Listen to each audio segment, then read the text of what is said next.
Nepal trust र पूर्व अधिराज कुमारी प्रेरणा शाहसँग जोडिएको छाउनीको 15 रोपनी जग्गा प्रेरणाकै भएको निलम्बित प्रधान न्यायाधीश चोलेन्द्र शमशेर जबराको दाबी। चोलेन्द्रको बयानमा श्रृङ्खलाबद्ध लाञ्छना र आरोप। सर्वोच्चको भवन निर्माणमा अनियमितता नभएको निलम्बित प्रधान न्यायाधीश जबराको दाबी। निलम्बित प्रधान न्यायाधीश जबराले गल्ती गरेको स्वीकार गर्नुभयो भन्दै नेपाली कङ्ग्रेसका सांसद मीन विश्वकर्माको टिप्पणी। आगामी निर्वाचनका लागि समानुपातिकतर्फ उम्मेदवारको बन्द सूची असोजको 2 र 3 गते बुझाउनु पर्ने। काठमाडौँ निजगढ द्रुतमार्गको ठेक्का व्यवस्थापन प्रक्रियामा संलग्नहरूलाई कारबाही गर्न सरकारलाई संसदीय समितिको निर्देशन। कृषिमा आधारित उद्योगहरूको विकासबाट नै देशको आर्थिक स्थिति बलियो बन्ने नेकपा माओवादी केन्द्रका अध्यक्ष पुष्पकमल दाहाल प्रचण्डको भनाई। तातोपानी नाका तत्काल खुल्ला गर्ने प्रयास भइरहेको परराष्ट्र मन्त्री डाक्टर नारायण खड्काको दाबी। नेपाली खाउँ नेपाली लगाउँ अभियान चलाउनु पर्ने बैंक तथा वित्तीय संस्था परिसङ्घका अध्यक्ष पवन गोल्यानको भनाई। निर्वाचनमा विश्वसनीय वातावरण बनाउन प्रधान सेनापति प्रभुराम शर्माको निर्देशन। कोटेश्वरमा फेरि चल्यो काठमाडौँ महानगरपालिकाको डोजर। जाँड रक्सी खाएर गाडी चलाउँछन् स्कुल बसका चालक, 2 जना कारबाहीमा परे। पर्साकी एक महिलाले जन्माइन् तिम्ल्या सन्तान। कच्चा सामग्रीमा भन्सार निशुल्क गर्न फर्निचर तथा फर्निसिङ व्यवसायीको सरकारसँग माग। कपनमा बाढी आउने बित्तिकै सबैभन्दा धेरै गाली मैले खान्छु भन्दै नेपाली कङ्ग्रेसका सांसद गगन थापाको भनाई। धोबी खोला करिडोरका लागि छुट्टै आयोजना बनाएर काम गर्ने शहरी विकास मन्त्री मेटमणि चौधरीको दाबी। Television reality show the poet आइडलको घोषणा। नेप्से परिसूचक 11.46 अङ्कले घट्यो। युवा तथा खेलकुद मन्त्रालयलाई विभाजन गर्न आवश्यक रहेको मन्त्री महेश्वर झङ गहतराजको भनाई। 9औं राष्ट्रिय खेलकुदमा सुदूरपश्चिम विजयी बक्सिङ खेलाडी सुषमा तामाङलाई सिरिस फाउन्डेसनको साथ। नेपाली राष्ट्रिय फुटबल टिमका मुख्य प्रशिक्षक अब्दुल्लाह अल मुताइरीद्वारा राजीनामाको घोषणा। र समाचार पार्टी हेल्थ टिप्स अन्तर्गत आज हामी क्यान्सरबाट जोगिने 10 उपायको विषयमा जानकारी दिनेछौँ। हामीलाई अन्तिमसम्म हेर्नुहोला। दर्शक महानुभाव नमस्कार। समाचारपाटी.com को न्यूज बुलेटिनमा यहाँलाई हार्दिक स्वागत छ। म प्रहलाद चन्द्र घिमिरे। आज मिति विक्रम सम्म 2079 साल भदौको 27 गते सोमबार इस्वीसम्म सन् 2022 सेप्टेम्बर 12 तारिक आज 16 श्राद्ध अन्तर्गत तृतीया श्राद्ध। दर्शक महानुभाव सदाको झैँ आज पनि हामी उपस्थित भएका छौँ। आजका महत्त्वपूर्ण समाचार, ब्रेकिङ न्युज अपडेटहरू तपाईँलाई काम लाग्ने हेर्नै पर्ने महत्त्वपूर्ण खबरहरू लिएर उपस्थित भइसकेका छौँ। हामीलाई अन्तिमसम्म हेर्नुहोला। हाम्रो मेहनतका लागि यो भिडियोमा एउटा सानो लाइक अवश्य गर्नुहोला। दर्शक महानुभाव तपाईँले अहिलेसम्म हामीलाई सब्स्क्राइब गर्नु भएको छैन भने कृपया सब्स्क्राइब गर्नुहोस् अनि नजिकै आउने बेल आइकनलाई क्लिक गर्नुहोला। दैनिक रूपमा हेर्नुहुन्छ भने रेगुलर भनेर लेख्नुहोला। आज पहिलोचोटि हेर्दै हुनुहुन्छ भने फर्स्ट टाइम भनेर लेख्नुहोला। देशभित्र हुनुहुन्छ भने आफू रहेको गाउँठाउँ सहर जिल्लाको नाम लेख्नुहोला। विदेशमा हुनुहुन्छ भने कुन देशबाट हामीलाई हेरिरहनु भएको छ त्यो कुरा तलको कमेन्ट बक्समा कमेन्ट गर्नुहोला। आउनुहोस् दर्शक महानुभाव आजका महत्त्वपूर्ण समाचार सुरु गरौँ निलम्बित प्रधान न्यायाधीश चोलेन्द्र शमशेर जबराको बयानको प्रसङ्गबाट। निलम्बित प्रधान न्यायाधीश चोलेन्द्र शमशेर जबराले नेपाल ट्रस्ट र पूर्व अधिराज कुमारी प्रेरणा शाह जोडिएको छाउनीको 15 रोपनी जग्गा प्रेरणाकै भएको दाबी गर्नुभएको छ। महाभियोग सिफारिस समितिमा बयानका क्रममा जबराले त्यो जग्गा राजा वीरेन्द्रले अपुताली स्वरूप पाएको निजी सरह हुने बताउनु भएको छ। मालपोत कार्यालयमा पास गर्ने अन्तिम चरणमा रोकिएको र विवाद भएको भन्दै जबराले त्यसलाई दुर्भाग्यपूर्ण भन्नुभएको छ। तत्कालीन राजाको 2 प्रकारको जग्गा रहेको भन्दै उहाँले सार्वजनिक सम्पत्ति मात्र राष्ट्रियकरण भएको दाबी गर्नुभएको छ। तत्कालीन राजा ज्ञानेन्द्रले समेत आफ्नो निजी सम्पत्तिमा आफू खुसी गर्न स्वतन्त्र हुने भन्दै उहाँले आफूहरूको फैसलापछि हौवा फिजाइएकाले आफू समेतले गरेको फैसला उल्टिएको दाबी समेत गर्नुभएको छ। उहाँले आफू प्रधान न्यायाधीश भएपछि समेत सर्वोच्च अदालतमा प्रेरणाको तर्फबाट रिट निवेदन दर्ता भएको तर त्यसमा आफ्नो कुनै भूमिका नभएको दाबी गर्नुभएको छ। यसैबीच आफू विरुद्धको महाभियोग प्रस्तावमा बयान दिने क्रममा निलम्बित प्रधान न्यायाधीश चोलेन्द्र शमशेर जबराले निरन्तर रूपमा विभिन्न व्यक्तिहरूमाथि व्यक्तिगत लाञ्छना र आरोप लगाउने काम गरिरहनु भएको छ। भदौ 15 गतेदेखि आइतबारसम्म आइपुग्दा महाभियोग सिफारिस समितिले 4 पटक उहाँको बयान लिएको छ। यस क्रममा उहाँले पूर्व प्रधानमन्त्रीहरू, पूर्व अर्थमन्त्रीहरू, सर्वोच्च अदालतका न्यायाधीश, पूर्व न्यायाधीशहरू, वरिष्ठ अधिवक्ता र अधिवक्ताहरूको नामै लिएर टिप्पणी गर्नुभएको छ। बयानका क्रममा उहाँले हरेक दिन फरक फरक व्यक्तिको नाम लिएर आफूमाथि लागेको अभियोग पन्छाउन खोजिरहनु भएको भएको छ। आइतबार मात्रै जबराले सर्वोच्च अदालतको भवन ठेक्कामा भएको भनिएको भ्रष्टाचार सम्बन्धी आरोपमाथिको प्रश्नमा उहाँले पूर्ववर्ती सरकारका प्रधानमन्त्री केपी शर्मा ओली र पूर्व अर्थमन्त्री विष्णु पौडेलको नाम लिनुभएको छ। सर्वोच्च अदालतको भवन निर्माणमा भ्रष्टाचार भएको सम्बन्धमा सोधिएको प्रश्नमा जबराले सकारात्मक शब्दमा जवाफ दिनुभएको छ। सर्वोच्च अदालतको भवन ठेक्का प्रकरणमा प्रधानमन्त्री तथा मन्त्रिपरिषद कार्यालयमा पत्र पठाइएको र त्यसमा अदालतबाटै आवश्यक निर्णय हुन लेखी आएको र कार्यालय प्रमुखले नै गर्नु भनेको हुनाले आफूले ठेक्का सदर गरेको उहाँको बयान रहेको छ। यसै बीच आइतबार जबराले न्यायाधीश र पूर्व न्यायाधीशहरूको पनि चर्को आलोचना गर्नुभएको छ। पूर्व न्यायाधीश समाजमाथि उहाँले अझ गम्भीर लाञ्छना लगाउनु भएको छ। साथसाथै निलम्बित प्रधान न्यायाधीश जबराले न्यायाधीश र वरिष्ठ वकिलहरूमाथि पनि लाञ्छना लगाउनु भएको छ। उहाँले वरिष्ठ अधिवक्ता रमण श्रेष्ठलाई नामै लिएर ठालुको संज्ञा दिनुभएको छ भने अधिवक्ता ओमप्रकाश अर्यालको चरित्रमाथि प्रश्न उठाउनु भएको छ। एकले अर्कोलाई मुद्दा दिने राख्ने गरेर सर्वोच्च अदालतमा 7-8 जनाको गिरोहले ओगटेर राख्ने प्रवृत्तिलाई आफूले तोडिदिएको जबराको भनाइ छ। त्यसबापत आफूमाथि महाभियोग लगाएको पनि उहाँले बताउनु भएको छ। बयानका क्रममा जबराले सञ्चार माध्यमको पनि नामै लिएर आलोचना गर्नुभयो। राजनैतिक दलहरूले न्यायालयलाई ध्वस्त पार्न आफूलाई महाभियोग लगाएको टिप्पणी गर्दै उहाँले महाभियोग लगाउने राजनैतिक दलका नेतृत्वको नामै किटेर आलोचना पनि गर्नुभएको छ। महाभियोग सिफारिस समितिमा समिति सदस्यहरूले ती दलका नेताहरूको नाम भन्न आग्रह गरेपछि उहाँले भन्नुभएको छ नेपाली कङ्ग्रेसकी डिनाजी, कङ्ग्रेसकी सहमहामन्त्री महालक्ष्मी उपाध्याय डिनालाई हुन्छ, उहाँ म कहाँ आउनु भएको हो। यसमा मैले प्रचण्डजी र शेरबहादुरजीसँग सल्लाह गरेर तपाईँसँग कुरा गर्न आएको हुँ। यसलाई हामी फिर्ता लिइदिन्छौँ, तपाईँले मिलाएर राजीनामा दिए हुन्छ भन्नुभयो भन्दै उहाँको भनाइ छ।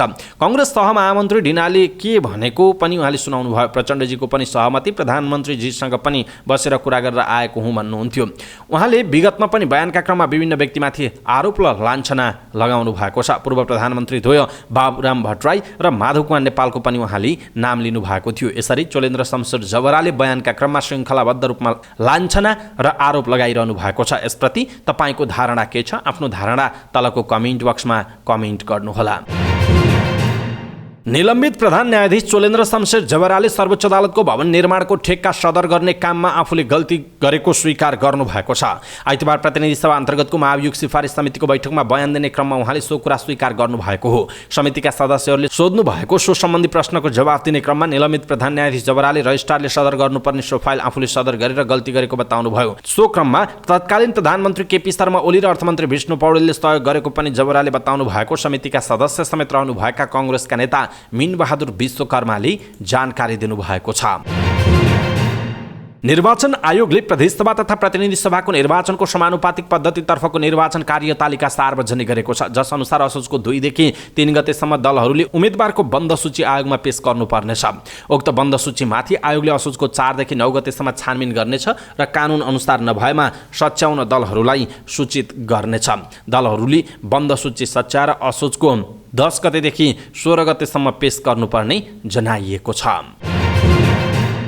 संसदीय समितिले काठमाडौँ निजगढ द्रुत आयोजनाको ठेक्का व्यवस्थापन प्रक्रियामा संलग्न आयोजना प्रमुख लगायत जिम्मेवार पदाधिकारीहरूलाई कारबाही गर्न सरकारलाई निर्देशन दिएको छ। संघीय संसद प्रतिनिधि सभा अन्तर्गतको विकास तथा प्रविधि समितिको आइतबार सिंहदरबारमा बसेको बैठकले सो आयोजनाको ठेक्का सम्झौता सम्बन्धी छानबिन समितिको प्रतिवेदनलाई आधार मानेर ठेक्का व्यवस्थापन प्रक्रियामा संलग्न आयोजनाका प्रमुख लगायतका जिम्मेवार पदाधिकारीलाई कारबाही गर्न निर्देशन दिएको हो। सार्वजनिक खरिद ऐनअनुसार ठेक्का प्रक्रियाको काम अगाडि नबढेकाले सम्बन्धित पदाधिकारीहरूलाई कारबाही गर्न प्रधानमन्त्री तथा मन्त्री परिषदको कार्यालय र रक्षा मन्त्रालयलाई सचेत गराइएको समिति सभापति कल्याणी कुमारी खड्काले जानकारी दिनुभएको छ। नेपाल कम्युनिस्ट पार्टी माओवादी केन्द्रका अध्यक्ष पुष्पकमल दाहाल प्रचण्डले देशको आर्थिक स्थिति बलियो बनाउनका लागि कृषिमा आधारित उद्योगहरूको विकास गर्नुपर्ने बताउनु भएको छ। काठमाडौँमा आयोजित नेपाल युवा उद्यमशीलता शिखर सम्मेलन 2022लाई सम्बोधन गर्दै अध्यक्ष दाहालले देशको आर्थिक विकासको मुख्य मेरुदण्ड कृषि नै भएको बताउनुभयो। उहाँले देशको अर्थतन्त्र झनै पछाडि धकेलिँदै गएको भन्दै अर्थतन्त्रलाई बलियो बनाउन कृषिमा आधारित उद्योगहरूको विकास गर्नुपर्ने बताउनुभयो। उहाँले कृषिमा गरिने लगानी देशका लागि आवश्यक भएको बताउनु भएको छ। अध्यक्ष दाहालले कृषिपछि जलविद्युत, पर्यटन, जडीबुटी र खनिजको विकासले पनि देशको अर्थतन्त्रमा टेवा पुग्ने बताउनुभयो। परराष्ट्र मन्त्री डाक्टर नारायण खड्काले सिन्धुपाल्चोकको तातोपानी नाका तत्काल खुल्ला गर्ने प्रयास भइरहेको बताउनु भएको छ। मन्त्रालयमा हिमाल पारी व्यापार सङ्घका पदाधिकारी र व्यवसायीहरूले नाका खोलेर व्यवसाय सञ्चालनको वातावरण तयार गरिदिन आग्रह गर्दै बुझाएको ज्ञापन पत्र बुझ्दै उहाँले यस्तो बताउनु भएको हो। मन्त्री खड्काले नाका सहज रूपमा सञ्चालन गर्नका लागि चिनिया पक्षहरूसँग पनि कुरा गरिरहेको बताउनु भयो। उहाँले चिनिया पक्षसँगको भेटमा पनि नाका सञ्चालन गर्ने कुरामा विशेष जोड दिने प्रतिबद्धता व्यक्त गर्नुभयो। उहाँले दशैँभन्दा अघि नै आपूर्ति सहज हुने हिसाबले सकारात्मक नतिजा दिने बताउनुभयो। उहाँले सोमबार चिनिया जनकङ्ग्रेसका स्थायी समिति अध्यक्ष ली चान्सु नेपाल आउने र मङ्गलबार आफूसँग शिष्टाचार भेट गर्ने कार्यक्रम रहेको उल्लेख गर्दै उहाँसँगको भेटमा नाका सुसञ्चालनको बारेमा कुरा राख्ने बताउनुभयो। प्रतिनिधि सभाका सभामुख अग्निप्रसाद सापकोटाको निमन्त्रणामा चान्सु सोमबार 4 दिने नेपाल भ्रमणमा आउँदै हुनुहुन्छ। बैंक तथा वित्तीय संस्था परिसङ्घका अध्यक्ष पवन घोल्यानले कृषिजन्य वस्तु उत्पादन गरेर निर्यात गर्ने युवाहरूलाई बैंक मार्फत सहुलियतपूर्ण कर्जा दिने प्रतिबद्धता व्यक्त गर्नुभएको छ। काठमाडौँमा आयोजित नेपाल युवा उद्यमशीलता शिखर सम्मेलन 2022लाई सम्बोधन गर्दै अध्यक्ष घोल्यानले यस्तो प्रतिबद्धता व्यक्त गर्नुभएको हो। उहाँले नेपाली कृषिजन्य उत्पादनहरू भारतले नेपालबाट आयात गरेर आफ्नो ब्रान्ड बनाएर खाडी मुलुकमा निर्यात गर्ने गरेको भन्दै नेपाल आफैले ब्रान्ड बनाएर खाडी मुलुकमा निर्यात गर्न सक्नुपर्ने बताउनुभयो। अध्यक्ष घोल्यानले भारतले नेपाली अलैँची 700 रुपैयाँमा नेपालबाट आयात गरेर खाडी मुलुकहरूमा भारू 1700 रुपैयाँमा निर्यात गर्ने गरेको बताउनुभयो। उहाँले नेपाली युवाहरूले नेपाली उत्पादनलाई प्याकिङ गरेर विदेश निर्यात गर्ने सोचमा भई सिबिफिनले आर्थिक सहयोग गर्न सक्ने पनि बताउनु भएको छ। प्रधान सेनापति प्रभुराम शर्माले निकट भविष्यमा सम्पन्न हुन गइरहेको प्रतिनिधि सभा र प्रदेश सभा निर्वाचनलाई स्वतन्त्र, निष्पक्ष र विश्वसनीय वातावरणमा सम्पन्न गर्न आफ्नो जिम्मेवारी उत्कृष्ट ढङ्गबाट निर्वाह गर्न नेपाली सेनालाई निर्देशन दिनुभएको छ। प्रधान सेनापतिको जिम्मेवारी सम्हालेको 1 वर्ष पुगेको अवसरमा सैनिक मुख्यालय जङ्गी अड्डामा आयोजित कार्यक्रमलाई सम्बोधन गर्दै शर्माले मतपत्र छपाई सुरक्षा, मतपत्र तथा मतपेटिका विकट र संवेदनशील क्षेत्रमा ढुवानी लगायत विस्फोटक पदार्थ निष्क्रिय गर्ने, मतदान स्थलको बाहिरी सुरक्षा जस्ता जिम्मेवारी निर्वाह गर्न निर्देशन दिनुभएको हो। हाल विकसित अन्तर्राष्ट्रिय, क्षेत्रीय तथा राष्ट्रिय सुरक्षा वातावरणको सूक्ष्म अध्ययन र विश्लेषण गर्दै प्रधान सेनापति शर्माले सबैको सामूहिक प्रयासबाट नेपाली सेनाको सुदृढीकरण र सबलीकरण हुनुका साथै समयानुकूल व्यवसायीकरण सम्भव हुने उल्लेख समेत गर्नुभएको छ। काठमाडौँ महानगरपालिकाले 3 कुने कोटेश्वर खण्डमा रहेका अनाधिकृत संरचना हटाउन सुरु गरेको छ। सो क्षेत्रमा रहेका फुटपाथ हटाउन महानगरले पटक पटक माइकिङ गर्दै आएको थियो। अघिल्लो हप्ता कोटेश्वरको सुन्दर बजार सहितको क्षेत्रमा महानगरले डोजर चलाएको थियो। सोही क्रममा अन्य स्थानको फुटपाथ पनि महानगरले खाली गर्न भन्दै आएको थियो। तर महानगरपालिकाको सूचना अटेर गरेर फुटपाथ ढाकेर बनाएको पाली भर्याङ सिँढीहरू हटाउन महानगरपालिकाले डोजर चलाएको नगर प्रहरी प्रमुख राजु पाण्डेले बताउनु भएको छ। काठमाडौँ उपत्यकामा स्कुल बस चलाउने चालकले जाँड रक्सी खाएर गाडी चलाउने गरेको पाइएको छ। काठमाडौँ उपत्यका ट्राफिक प्रहरी कार्यालयले मादक पदार्थ सेवन गरेर स्कुल बस चलाउने 2 जना चालकलाई आइतबार कारवाही गरेको छ। बिहान 5:30 बजेदेखि 8:30 बजेसम्म गरिएको चेक जाँचमा मापसे गरेका चालक कारवाहीमा परेका हुन्। कारवाहीमा पर्ने प्रदेश 301003 क 5747 नम्बरको आइएसएल कलेज ज्ञानेश्वरका बस चालक धनकुमार लामा र बा 21 6609 नम्बरको प्रोमिनेट कलेज नेपालटारका माइक्रोबस चालक भीम नारायण श्रेष्ठ रहेको ट्राफिक प्रहरी कार्यालयले जनाएको छ। चेकिङको क्रममा ट्राफिक नियम उल्लङ्घन गर्ने 6 जना स्कुल बसका चालक समेत कारवाहीमा परेको काठमाडौँ उपत्यका ट्राफिक प्रहरी कार्यालयका प्रवक्ता एवं प्रहरी वरिष्ठ उपरीक्षक राजेन्द्र प्रसाद भट्टले जानकारी दिनुभयो। मदिरा पिएर स्कुल बस चलाउने चालकलाई नियन्त्रणमा लिएर कारवाही गरी सम्बन्धित स्कुललाई जानकारी गराई अर्को चालक मार्फत विद्यार्थीहरूलाई गन्तव्यमा पठाइएको भट्टले जानकारी दिनुभएको छ। दर्शक महानुभाव, यसप्रति तपाईको धारणा के छ? आफ्नो धारणा तलको कमेन्ट बक्समा कमेन्ट गर्नुहोला। पर्साकी एक महिलाले तिम्लेहा सन्तान जन्माएकी छिन्। उनको कोखबाट एकै पटक 3 वटा छोराको जन्म भएको छ। पर्साको पर्सागढी नगरपालिका वडा नम्बर 9 बस्ने ललिता देवी थरुनीले 3 सन्तानलाई जन्म दिएकी हुन्। बिहिबार शल्यक्रिया गरेर उनको 3 वटा बच्चा निकालिएको प्रभु अस्पताल वीरगञ्जले जनाएको छ। प्रभु हस्पिटलका सञ्चालिका, स्त्री तथा प्रसुति रोग विशेषज्ञ डाक्टर लक्ष्मी थापा, एनेस्थेसिया तर्फका डाक्टर सन्देश यादव, शिशु तथा बालरोग विशेषज्ञ डाक्टर नवीन झाको टिमले शल्यक्रिया गरेर बच्चा निकालेको थियो। उनले 10 वर्ष अघि ब्रिज चौधरी थारूसँग विवाह गरेकी थिइन्। विभिन्न अस्पताल चाहरे पनि 10 वर्षसम्म चौधरी दम्पतिको कुनै सन्तान हुन सकेन। आइभीएफ प्रविधिबाट गर्भ राखिएको थियो। आमा तथा 3वटै बच्चाको स्वास्थ्य अवस्था सामान्य रहेको डाक्टर थापाले जानकारी दिनुभयो। फर्निचर तथा फर्निसिङ व्यवसायलाई टिकाउनका लागि विदेशबाट आयात हुने कच्चा सामग्रीमा लाग्दै आएको करलाई निःशुल्क गर्न व्यवसायीहरूले माग गरेका छन्। काठमाडौँको भ्रिकुटी मण्डपमा जारी फर्निचर तथा फर्निसिङ सामग्रीहरूको बृहत प्रदर्शनीमा न्युज एजेन्सी नेपालसँग कुराकानी गर्दै व्यवसायीहरूले व्यवसाय टिकाउनका लागि विदेशबाट आयात हुने कच्चा सामग्रीमा भन्सार शुल्क नलिन सरकारसँग माग गरेका हुन्। फर्निचर तथा फर्निसिङ व्यवसायका लागि कच्चा सामग्रीहरू भारत लगायत तेस्रो मुलुकबाट आउने गरेको र तयारी सामग्रीको जति नै भन्सार शुल्क तिर्नु परेको दुखेसो व्यवसायीहरूले गरेका छन्। न्युज एजेन्सी नेपालसँग कुरा गर्दै एसपी ग्यालरीका अध्यक्ष रामचन्द्र शर्माले कच्चा पदार्थमा लाग्दै आएको भन्सार शुल्कलाई कम अथवा मिनाहा गर्न सरकारसँग माग गर्नुभएको छ। नेपाली कांग्रेसका महामन्त्री गगन कुमार थापाले धोबी खोला करिडोरको कपन बुढानीलकण्ठ डुबान नियन्त्रणको काम सरकारले छुट्टै आयोजना बनाउन माग गर्नु भएको छ। प्रस्तावित धोबी खोला करिडोरको कपन बुढानीलकण्ठ डुबान नियन्त्रण आयोजना सम्बन्धित अन्तर्क्रियालाई सम्बोधन गर्दै महामन्त्री थापाले यस्तो माग गर्नु भएको हो। उहाँले धोबी खोला करिडोरको कपन बुढानीलकण्ठ डुबान नियन्त्रण गर्न अहिले विभिन्न खण्ड-खण्डमा स्थानीय नगरपालिका, प्रदेश सरकार र प्राधिकरणले समेत काम गरेको भन्दै अब एउटै आयोजना मार्फत काम गर्नुपर्ने बताउनुभयो। थापाले सबै योजना एउटै आयोजना मार्फत काम गरेर कपन बुढानीलकण्ठ डुबान नियन्त्रणको काम गर्नुपर्ने बताउनु भएको हो। उहाँले करिडोर क्षेत्रमा भएका खण्ड-खण्डका कामहरू सबै अब बन्ने आयोजना अन्तर्गत ल्याउन पनि माग गर्नु भएको छ। उहाँले आफू यही क्षेत्रको जनप्रतिनिधि भएकाले कपन खहरेमा बाढी आउन साथ सबैभन्दा धेरै गाली आफूले खाने गरेको पनि बताउनु भयो। शहरी विकास मन्त्री मितमणि चौधरीले धोबी खोला करिडोरको कपन बुढानीलकण्ठ डुबान नियन्त्रणका लागि सरकारले छुट्टै योजना बनाएर काम गर्ने बताउनु भएको छ। प्रस्तावित धोबी खोला करिडोरको कपन बुढानीलकण्ठ डुबान नियन्त्रण आयोजना सम्बन्धित अन्तर्क्रिया कार्यक्रमलाई सम्बोधन गर्दै मन्त्री चौधरीले यस्तो बताउनु भएको हो। उहाँले सरकारले धोबी खोला करिडोर निर्माणका लागि अब बस्ने मन्त्री परिषदले छुट्टै आयोजना बनाउने प्रस्ताव पास गर्ने बताउनु भएको छ।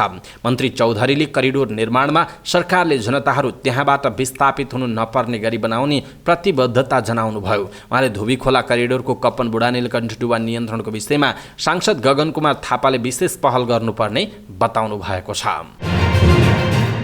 Television reality show the poet आइडलको घोषणा भएको छ। नेपाली भाषाका कविहरूको प्रतिभालाई संसार सामु प्रस्तुत गर्ने उद्देश्यले television reality show the poet आइडलको घोषणा गरिएको हो। कवि प्रतिभालाई लक्षित गरी पहिलो पटक यस्तो कार्यक्रम ल्याउन लागि हो। गामबेसीका कवि क्षेत्र प्रताप अधिकारीको स्मृतिमा बन्न लागेको यो कार्यक्रमलाई अमन प्रताप अधिकारीले निर्देशन गर्नुहुनेछ। भाग लिने इच्छुक कविहरूले कार्यक्रमको इमेल, व्हाट्सएप, भाइबर, फेसबुक जस्ता डिजिटल प्लेटफर्म मार्फत आफ्ना कविता आफैले वाचन गरेको 2 मिनेटसम्म लामो भिडियो पठाएर डिजिटल अडिसन दिन सक्ने बताइएको छ। साताको पहिलो कारोबारको दिन आइतबार नेप्से परिसूचकमा गिरावट आएको छ। आइतबार नेप्से परिसूचक 11.47 अङ्कले घटेर 1926.28 बिन्दुमा झरेको छ। त्यस्तै सेन्सिटिभ इन्डेक्स यस दिन 2.06 अङ्क घटेको छ भने फ्लोट इन्डेक्स 0.90 अङ्क र सेन्सिटिभ फ्लोट इन्डेक्स 0.97 अङ्क घटेको छ। आइतबार कारोबारमा आएका 221 कम्पनीको 25,24,000 किता सेयर 74 करोड 72,26,000 रुपैयाँ बराबरको खरिद बिक्री भएको छ।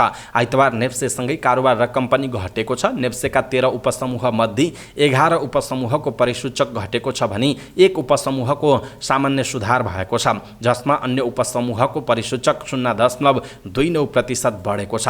विकास बैंक, वित्त, होटल तथा पर्यटन, हाइड्रोपावर र लगानी उपसमूहको परिसूचक 1% भन्दा बढी घटेको जनाइएको छ। युवा तथा खेलकुद मन्त्री महेश्वरजङ गहतराजले आगामी निर्वाचनमा युवाहरूलाई देशभित्र नै स्वरोजगारको वातावरण बनाउने कुरा नै आगामी निर्वाचनको मुख्य मुद्दा बन्नुपर्ने बताउनु भयो। काठमाडौँमा आयोजित नेपाली युवा उद्यमशीलता शिखर सम्मेलन 2022लाई सम्बोधन गर्दै उहाँले यस्तो बताउनु भएको हो। मन्त्री गहतराजले युवा र स्वरोजगारका मुद्दालाई अगाडि बढाउने पार्टीहरूले नै आगामी देशको बागडोर सम्हाल्नु पर्ने बताउनु भयो। उहाँले देशभित्र नै स्वरोजगारको वातावरण बनाउने कुरा अहिले विदेश पलायन भइरहेका युवा शक्तिलाई रोक्ने बताउनु भयो। मन्त्री गहतराजले युवा तथा खेलकुद मन्त्रालयलाई 2 भागमा विभाजन गर्न आवश्यक रहेको बताउनु भएको छ। 9औं राष्ट्रिय खेलकुद अन्तर्गत पुरुष राष्ट्रिय क्रिकेटमा आइतबारको खेलमा सुदूरपश्चिमले प्रदेश 1लाई 13 रनले पराजित गरेको छ। कीर्तिपुर स्थित टियु क्रिकेट मैदानमा भएको खेलमा सुदूरपश्चिमले प्रस्तुत गरेको 145 रनको लक्ष्य पछ्याएको प्रदेश 1 निर्धारित 20 ओभरमा 7 विकेट गुमाएर 131 रन बनाएको थियो। पुलिसले सोमबार त्रिवी मैदानमा लुम्बिनी प्रदेशसँग खेल्नेछ। कर्णालीले मङ्गलबार मध्य प्रदेशसँग त्रिवी क्रिकेट मैदानमा नै खेल्नेछ। यसअघि पुलिसले वर्षाका कारण मध्य प्रदेशसँग वर्षाको कारण अङ्क बाँडेको थियो। कर्णालीले वर्षाका कारण लुम्बिनी र त्रिभुवन आर्मी क्लबसँग अङ्क बाँडेको थियो। प्रतियोगिता अन्तर्गत आइतबार मूलपानीमा तय भएको एनआरएनए स्पोर्ट्स एकाडेमी र बागमती प्रदेश तथा गण्डकी र लुम्बिनी प्रदेश बीचका दुवै खेल रद्द भएका छन्। मूलपानी क्रिकेट मैदान ओसिलो भएकाले खेल रद्द भएको जनाइएको छ। ओलम्पियन पौडीबाज शिरीष गुरुङले स्थापना गरेको शिरीष फाउन्डेसनले बक्सिङ खेलाडी सुषमा तामाङलाई 1 वर्षका लागि प्रायोजन गर्ने भएको छ। फाउन्डेसनले तामाङलाई आउँदो 12 महिना मासिक 15,000 रुपियाँका दरले नगद तथा खेल सामग्री उपलब्ध गराउनेछ। आइतबार तामाङ र शिरीष फाउन्डेसनका कोषाध्यक्ष सपना गुरुङले 1 वर्षे सम्झौता पत्रमा हस्ताक्षर गर्नुभयो। सम्झौता अनुसार फाउन्डेसनले 1 वर्षको अवधिमा तामाङले सहभागिता जनाउने प्रत्येक प्रतियोगिताका लागि खेल पोसाक तथा सामग्री उपलब्ध गराउनेछ। तामाङले आधिकारिक राष्ट्रिय र अन्तर्राष्ट्रिय बाहेकका प्रतियोगितामा फाउन्डेसनको पोसाक लगाएर प्रतिस्पर्धा गर्नुपर्नेछ।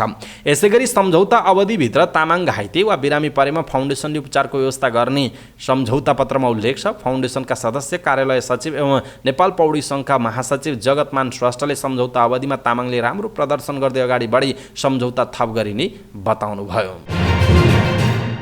नेपाली राष्ट्रिय फुटबल टिमका मुख्य प्रशिक्षक अब्दुल्लाह अल मुतारीले राजीनामाको घोषणा गरेका छन्।